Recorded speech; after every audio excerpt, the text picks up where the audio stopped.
ফিলিপিও পত্রটি অধ্যয়নের স্বাগতম। এই পাঠে আমরা চতুর্থ অধ্যায়ে শান্তির 12টি ধাপ সম্পর্কে পৌলের বিবৃতি নিয়ে আলোচনা করব। এখন এই কথোপকথনটি মনে রেখে আলোচনা শুরু করা গুরুত্বপূর্ণ যে যিশু যে শান্তি প্রদান করেন সেই একই শান্তি জগৎ প্রদান করতে পারে না। বিশ্ব যখন শান্তির কথা বলে তখন তা কেবলমাত্র সংঘাতের অস্থায়ী অভাবকে বোঝায় এবং তা সত্যিকার অর্থে জীবন পরিবর্তনকারী বা অটল শান্তি নয়। যিশু যোহন 14:27 পদে তার শিষ্যদের বলেছেন, শান্তি আমি তোমাদের কাছে রাখিয়া যাইতেছি, আমারই শান্তি তোমাদিগকে দান করিতেছি। জগৎ যেরূপ দান করে আমি সেইরূপ দান করি না। তোমাদের হৃদয় উদ্বিগ্ন না হোক, ভীত না হোক। যিশু আমাদের বাহ্যিক সমস্যা থেকে সাময়িক বিরতির প্রস্তাব দেন নাই, তবে তিনি আমাদের একটি অভ্যন্তরীণ শান্তি প্রদান করেন যা আমাদের হৃদয়কে টিকিয়ে রাখে, ঠিক যে মুহূর্তে আমাদের চারপাশে দ্বন্দ্বে পরিবেষ্টিত রয়েছে। যিশু এর কয়েকটি অধ্যায় পরে যখন 16:33 পদে এটিকে পুনরায় নিশ্চিত করেছেন, এই সমস্ত তোমাদিগকে বলিলাম যেন তোমরা আমাতে শান্তি প্রাপ্ত হও। জগতে তোমরা ক্লেশ পাইতেছ, কিন্তু সাহস করো, আমি জগৎকে জয় করিয়াছি। যিশু বলেছেন মূলত যখন তুমি আমার মধ্যে থাকবে তুমি কষ্টের মধ্যেও তোমার মধ্যে শান্তি বেছে নিতে পারবে।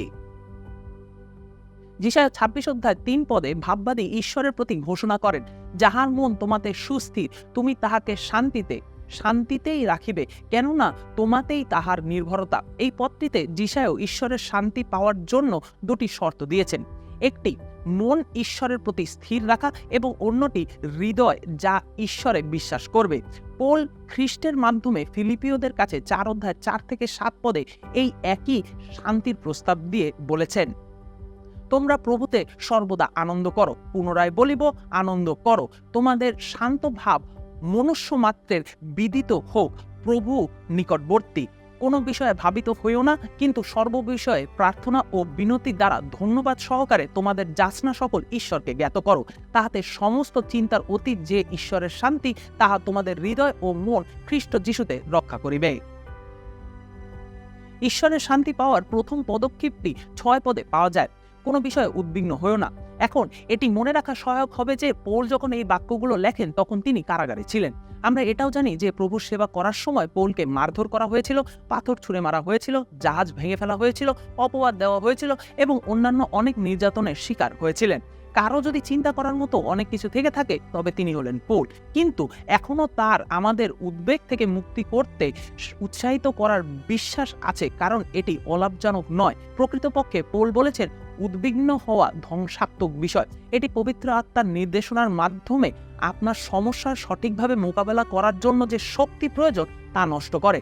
সুতরাং শান্তির প্রথম পদটি মথি 6:25 পদে যিশুর শিক্ষা থেকে, তোমার জীবনের বিষয়ে চিন্তিত হইও না।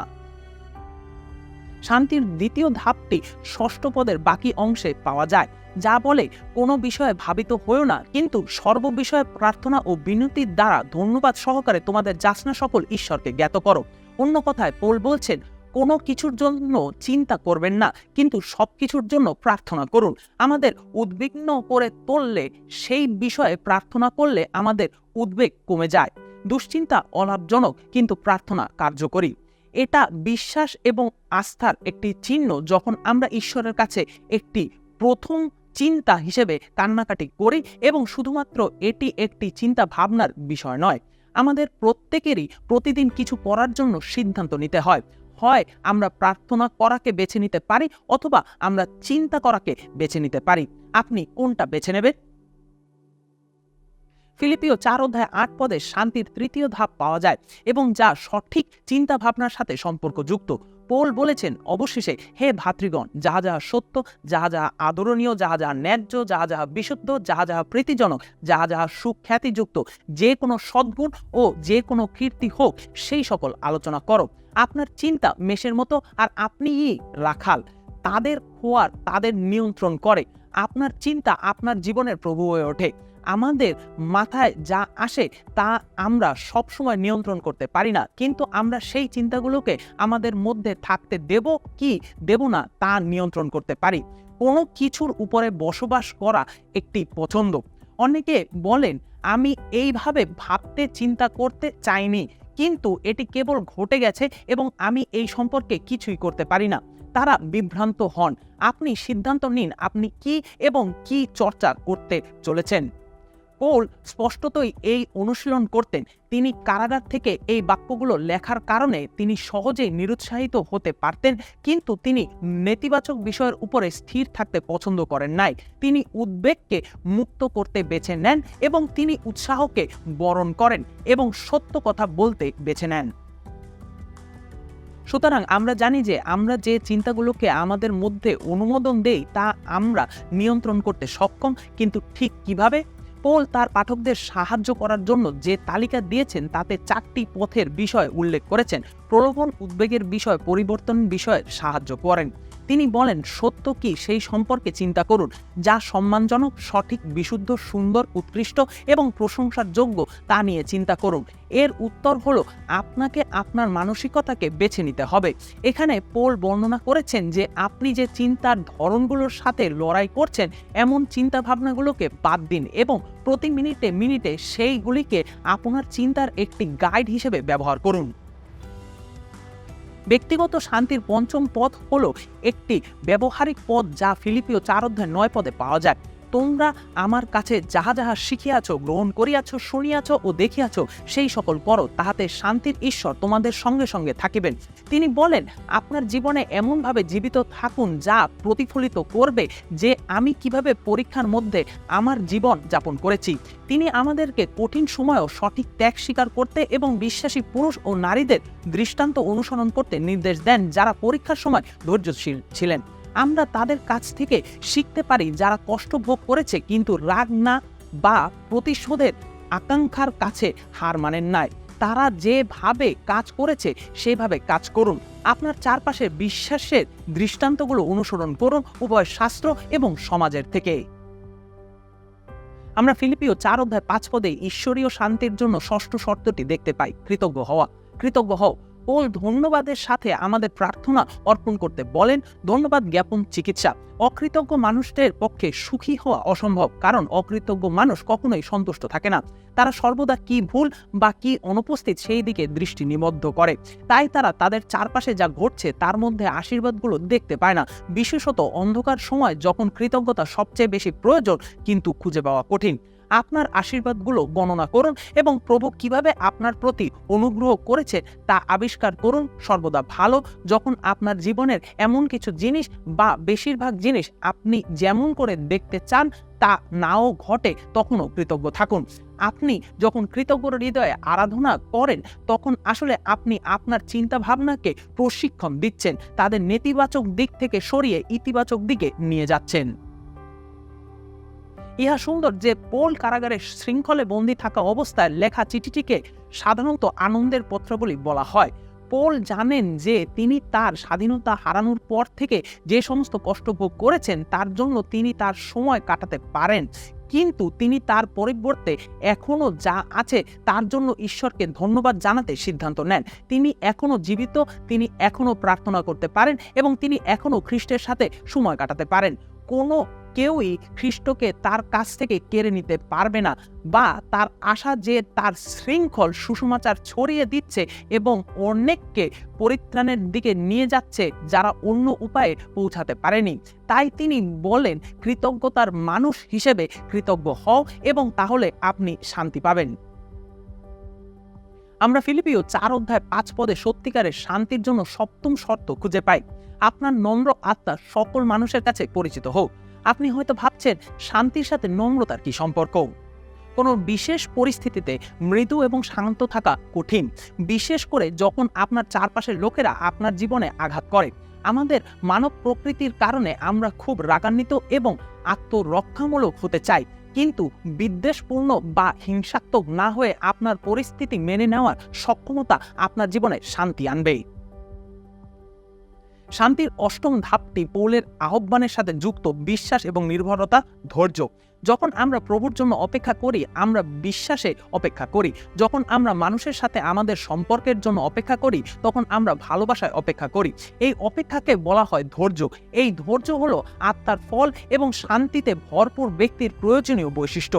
ধৈর্যের জন্য প্রার্থনা করা একটি বিপজ্জনক বিষয়, কারণ আমরা শুধুমাত্র পরীক্ষার মাধ্যমেই সেই আত্মিক পেশিকে শক্তিশালী করতে পারি। ধৈর্য কত না সুন্দর একটি দান, যদিও এটি শুধুমাত্র আপনার হৃদয়ে শান্তি আনে না, এমনকি সমস্যার সময়ও, কারণ ইহা আপনাকে ঈশ্বরের নির্ভর করতে তার সময় অনুসারে আপনি ভবিষ্যতে বিশ্রাম পাবেন। শান্তির সম্পর্কে শেষ 4টি পথ যা আমরা অন্বেষণ করব তা হলো যীশু খ্রিস্টের সাথে পৌলের সম্পর্কের মধ্যে প্রকাশিত হয়েছে। 9 নম্বরটি ফিলিপিও 4 পদে পাওয়া যায়, প্রভু নিকটবর্তী। পৌল কারাগারে থেকে তিমোথীকে লিখেছিলেন তার কিছু শেষ কথা, যা 2 তিমোথেও 4:16-17 পদে পাওয়া যায়।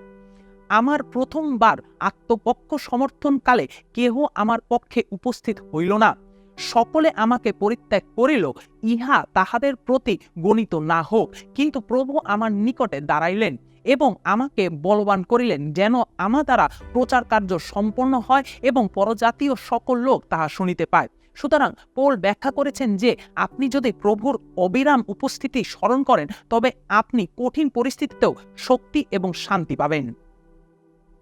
অভ্যন্তরীণ শান্তির 10ম শর্ত হিসেবে পৌল ফিলিপিও 4 পদে বলেছেন, তোমরা প্রভুতে সর্বদা আনন্দ করো। পুনরায় বলিব, আনন্দ করো। পৌল আসলেই যা বলছেন তা হলো যে আমাদের কেবল খ্রিস্টকে জানার মাধ্যমে সুখ এবং আনন্দ খুঁজে পেতে শিখতে হবে।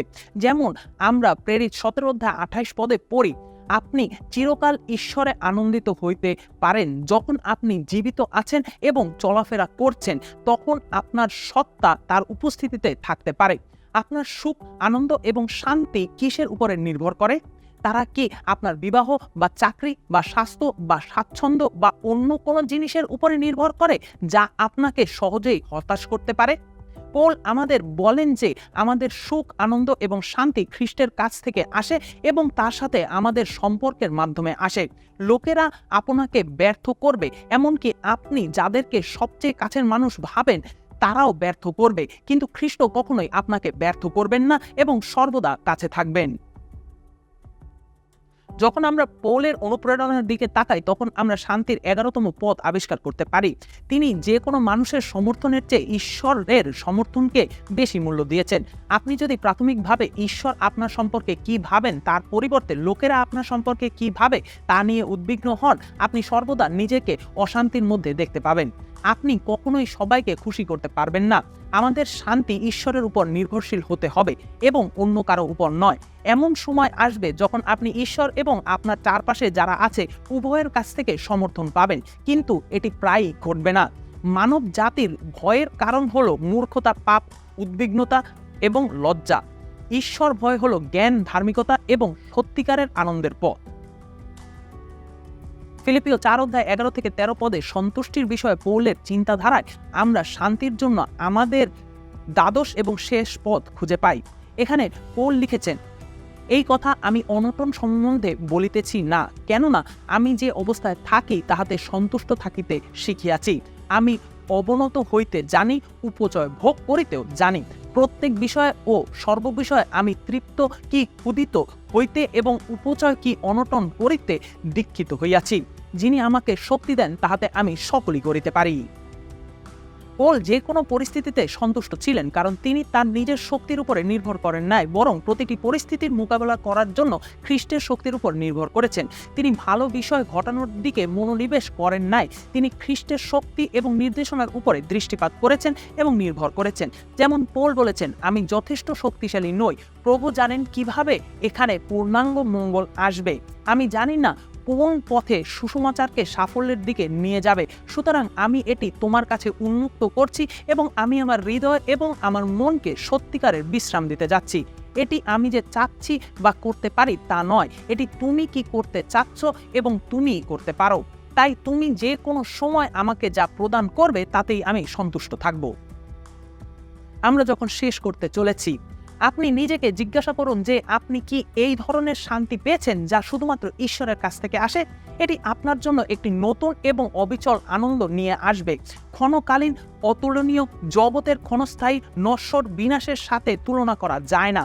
আপনি এই 12টি পথে ভ্রমণ করেছেন কিনা তা পরীক্ষা করুন এবং পথে চলার জন্য আপনাকে শক্তি এবং অনুগ্রহ দেওয়ার জন্য ঈশ্বরকে বলুন। প্রার্থনা করুন যে আপনি সত্যিকারের শান্তি পাবেন, ঐশ্বরিক শান্তি যা জীবনের পরিস্থিতি দ্বারা কম্পিত করা যায় না।